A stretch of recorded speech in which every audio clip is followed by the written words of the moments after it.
স্বাগতম জানিয়ে শুরু করছি আমাদের আজকের ভিডিও। আমাদের আজকের টপিক ঘরোয়া পদ্ধতিতে ব্রণ দূর করার সহজ উপায়। গরম পড়তে না পড়তে তেলতেলে ত্বকের মালকিনেরা দুশ্চিন্তায় ভুগতে থাকেন, কারণ পেচপেচে ধুলো, ঘাম, দূষণের সঙ্গে তাল মিলিয়ে মুখে হামলা শুরু হয় ব্রণের। এবছর করোনার প্রাদুর্ভাবের ফলে বাইরে বেরোনো বন্ধ হওয়ার কারণে দূষণ ফ্যাক্টটা এখনও কম বলে অনেকেরই ব্রণ হয়তো নিয়ন্ত্রণে আছে, কিন্তু গরম আরেকটু বাড়লেই ব্রণের উৎপাত শুরু হয়ে যাওয়াটাও স্রেফ সময়ের অপেক্ষা। ব্রণ সারাতে অনেকেই ভরসা রাখেন ঘরোয়া পদ্ধতির উপর, কিন্তু জানেন কি, প্রাচীন ভারতীয় আয়ুর্বেদে ব্রণ সারানোর একাধিক উপায় বলা আছে। আর এসব আয়ুর্বেদিক উপাদান আপনি স্পট ট্রিটমেন্টের মতো করে ব্যবহার করতে পারেন, অর্থাৎ পুরো মুখে প্যাক লাগানোর দরকার নেই, শুধু ব্রণের উপরে লাগালেই হবে। ব্রণ তো শুকোবেই, দাগ ছোপও থাকবে না। আপনাদের জন্য রইল ব্রণ শুকোনোর কয়েকটি আয়ুর্বেদিক টিপস। তুলসী আর হলুদ।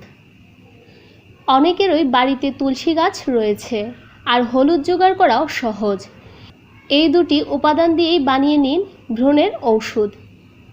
কাঁচা হলুদ 2 চা চামচ পরিমাণ বেটে নিন। একইভাবে 20-25টা তুলসী পাতা ভালো করে ধুয়ে বাটুন। তুলসী পাতা বাটা আর কাঁচা হলুদ বাটা একসঙ্গে মিশিয়ে ব্রণের উপরে লাগিয়ে রাখুন।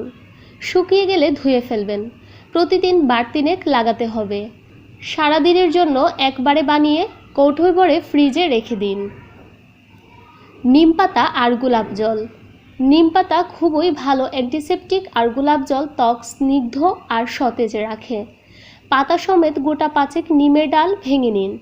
পাতাগুলো ধুয়ে জলে মিনিট 2 ফোটান।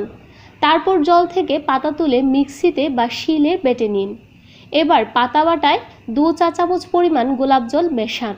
এই মিশ্রণটা ব্রণের উপরে লাগিয়ে শুকোতে দিন। শুকিয়ে গেলে জল দিয়ে ধুয়ে ফেলুন। ব্রণ দ্রুত শুকোবে, ব্যথাও কমবে। মধু। নানা আয়ুর্বেদিক ঔষধে মধুর ব্যবহার প্রচলিত। নানা রকম ব্যাকটেরিয়া নষ্ট করতে পারে মধু। 1 চা চামচ খাঁটি মধুতে অল্প তুলো ডুবিয়ে ব্রণের উপর লাগিয়ে রেখে দিন। আধ ঘন্টা পর ধুয়ে ফেলুন। দিনে বার কয়েক লাগালেই ব্রণের দাপট কমতে বাধ্য। চন্দন। আয়ুর্বেদে প্রদাহ, ব্যথা, কাটাছেঁড়া কমাতে চন্দন ব্যাপকভাবে ব্যবহার করা হয়। বাড়িতে চন্দন পাতা থাকলে তাতে চন্দন কাঠ ঘষে চন্দন বের করে নিন। না থাকলে চন্দন গুঁড়ো ব্যবহার করতে পারেন, তবে সেটা যেন খাঁটি হয়। গোলাপ জলে বা সাধারণ জলে চন্দন গুঁড়ো গুলে ঘন পেস্টের মতো তৈরি করে তা ব্রণের উপর লাগিয়ে রাখুন। সঙ্গে সঙ্গে শীতলতার অনুভূতি হবে। এরপর শুকোতে দিন। শুকিয়ে টান ধরলে জলে ধুয়ে ফেলুন। লেবু আর জল। লেবুর ভিটামিন সি ব্রণ কমাতে দারুণ ভালো কাজ করে। 2 পাতিলেবু চিপে রস বের করে নিন।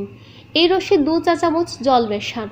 মিশ্রণে তুলো ভিজিয়ে ব্রণের উপরে লাগিয়ে দিন।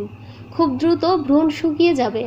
তবে সেন্সিটিভ ত্বক হলে লেবুর রস এড়িয়ে চলাই ভালো, কারণ লেবুর রস থেকে সেন্সিটিভ ত্বকে জ্বালা করতে পারে। একান্তই মাখলে মুখ ধুয়ে ময়েশ্চারাইজার আর সানস্ক্রিন লাগিয়ে নেবেন। এতক্ষণ প্রিয় স্টুডিওর সাথে থাকার জন্য ধন্যবাদ। রূপচর্চা সংক্রান্ত যে কোনো সমস্যার বিজ্ঞানসম্মত সহজ সমাধান পেতে সাবস্ক্রাইব করে আমাদের সাথেই থাকুন।